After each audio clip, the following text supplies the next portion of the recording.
But if you think about telemedicine, like healing over distance, we have like first reports going back to the early 20th century. But what World Health Organization say, they would refer to it to the 1970s, saying there were some countries where, because of the lack of doctors, people were, yeah, people had to call their doctor. So they would use telephone and call their doctors and ask for advice.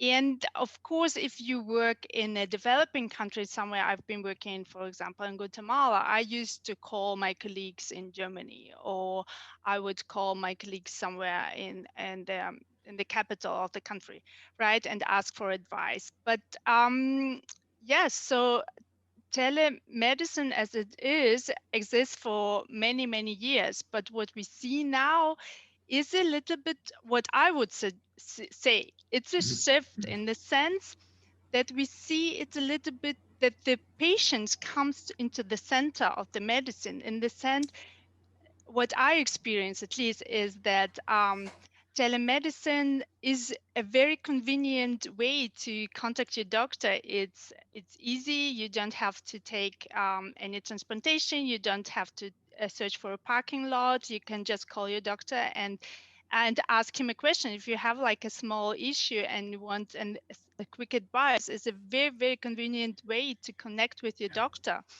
So basically, what we had before, the myth that telemedicine is so complicated, has resolved, right? So, and yes, and it somehow it puts the patient into the center, in the sense before telemedicine, he had to make an appointment and to wait for his turn to. Then he had to go there and park his car, to go to the waiting room, wait there, to ask the doctor. But now the procedure is so much closer. You just can, you can sit on your couch in the evening, take a picture of a lesion on your skin and send it to the doctor. It's also a kind of telemedicine. It's asynchronous, and the doctor, when he has or she has time, they will answer your question. But now it's a little bit more about the patient, not so much about the healthcare professional who's the limited source. But now it's a little bit more about the patient, when it is convenient for the patient, when the patient has the complaint, so he can do it more in a more convenient way.